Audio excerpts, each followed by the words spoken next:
السلام عليكم، مرحبا بكم معايا في فيديو جديد. نتمنى تكونوا بألف صحة وعافية. يوم جديد ووصفة جديدة. اليوم جيتكم هكا بواحد المقبلات أو سلطات كيجيو غزالين صحيين مليون في المية. هاد الفيديو ضروري تسجلوه لسيدنا رمضان، حيت احسن حاجه تبداي بها فطورك في رمضان ماشي هي الشباكيه وماشي هي البريوات ولا حتى المقروط.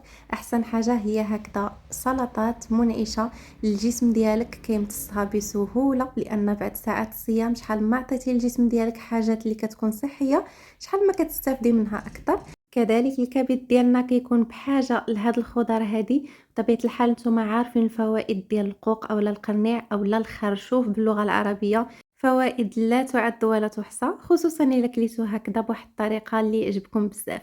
بالنسبة للبروكلي بزاف ديال الناس ما كيعجبهمش، ولكن إلا جربتو هاد الوصفة هادي غادي تعجبكم بزاف. غادي نشوف معكم كذلك سلطة اللي ما بين الرز والخضار، صحية زوينة ومشبعة. أنا شخصيًا كنعتمدها بعض المرات كطبق رئيسي، لأنها مشبعة متنوعة وكتعطيني كامل الاحتياجات ديالي. غادي نبدا معكم بالبروكلي. خذوه يعني هكذا يكون نقي، شموه يكون فريش. صافي كتحاولوا انكم تقطعوا هاد العريشات هادو بكل سهوله. غادي نحطهم، من بعد غادي ناخذ واحد الاناء اللي يكون فيه الماء والخل.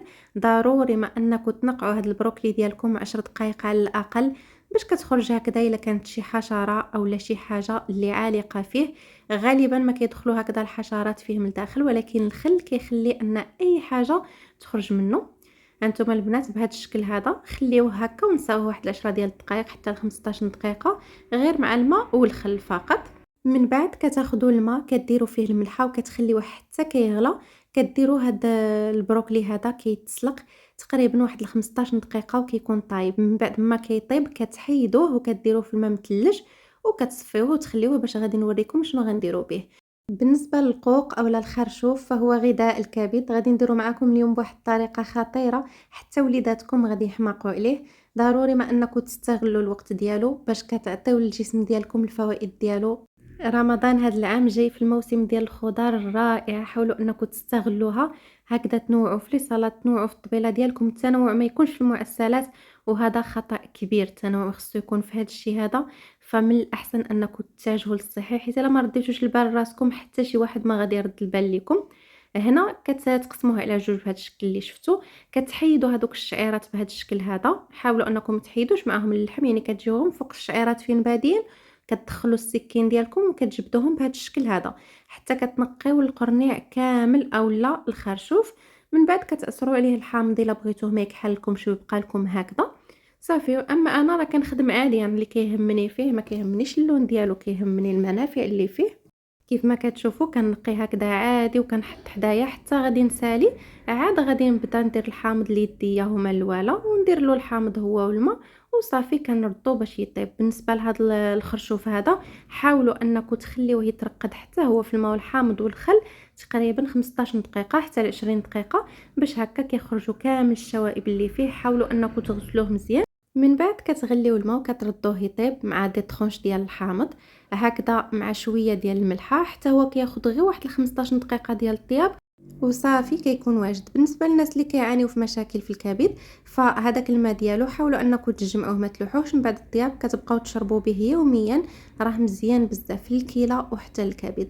بالنسبه لهذا الخرشوف هذا كتزيدوا له غير الملحه في الطياب، شرائح ديال الحامض باش ما كيبقى لكمش كحل، وصافي كتخليوه يطيب. بالنسبه لافينيغريت غادي ندير شويه ديال الحامض، غادي ندير زيت الزيتون، وغادي ندير شويه ديال الملحه والابزار فقط. كنحركها مزيان وغادي نديرها لهذا الخرشوف هذا. ما نقول لكمش كيفاش كيجي المذاق ديالو، وهذه اكثر طريقه صحيه تقدري تاكليها به.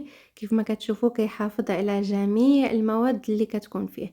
هنا غادي نخوي كيف ما شفتوا على حسب كل واحد شحال كيبغي. غير هي هذا الصوص هذا حاولوا تكثروا منه، كيعطي بنه زوينه بزاف. بطبيعة الحال إذا كنتوا أول مرة كتشاهدوا القناة فما تردوش تشتركوا وتفعلوا زر الجرس باش هكذا يوصلكم كل جديد. وغادي نتابعوا مع باقي الوصفات. غادي ندير معكم هاد الوصفه هذه ديال الرز اللي غادي تشوفوا. هذه زوينه بزاف ومشبعه هكذا، خصوصا الا درتي هكا معها غير واحد لي بروشيط ديال صدر الدجاج كتبقى كطبق رئيسي. هنا غادي ناخذ الرز اللي سلقته مزيان، كيف ما كتشوفوا صفيته بردته. غادي نزيد عليه البروكلي اللي غير مسلوق بالملحه، وغادي نزيد خيزو حتى هو مسلوق بالملحه. بالنسبه للخضر كيف ما قلت لكم كتسلقوهم نص طياب، ما يكونوش هاريين، خصوصا بالنسبه للسلطات باش كتستافدوا منهم. غادي نزيد بواطه ديال الطون، غادي نزيد كذلك بيض السمان، ممكن انا كنت تستخدموا غير البيض العادي. غادي نزيد زيت الزيتون، وغادي نزيد الملحه والابزار، وغادي نزيد عصره خفيفه ديال الحامض. هاد السلطه هادي روعه، شوفوا ما فيها لا مايونيز لا حتى شي حاجه. وحتى المايونيز غادي نحط لكم المايونيز الصحيه اللي كنستخدمها، ولكن في هاد الانواع هادي من الاحسن انكم تخليوها هكذا بالنكهه ديال كل حاجه، كتجي زوينه وغنيه بالنكهات. كتخلطوها مزيان وكتقدموها فوق التقديم. اكيد هاد الوصفات هادي صحيه، نتمنى ان كل بيت يجربها. غادي ندوزو للسلطه الاخيره اللي كتكون ساخنه. غادي نحتاج البروكلي اللي سلقته كيف ما كتشوفوا، ولكن ما مسلوقش بزاف. كنقسموه على جوج بهذا الشكل اللي كتشوفوا. حاولوا انكم تقسموه على الشكل اللي بغيتو، غير انا كنبغي نقسمهم غير على جوج. انا صراحه ولفت الاسره ديالي هاد المأكولات هادي.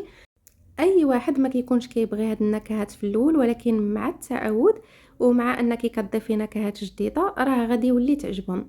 هنا غادي ندير لهم شويه ديال الابزار، غادي ندير كذلك من الاحسن رشوا باليدين باش ما كيبقى لكمش في واحد البلاصه وحده، حيت هو حرش غيشد لكم الابزار تجيكم وحده حاره وحده لا.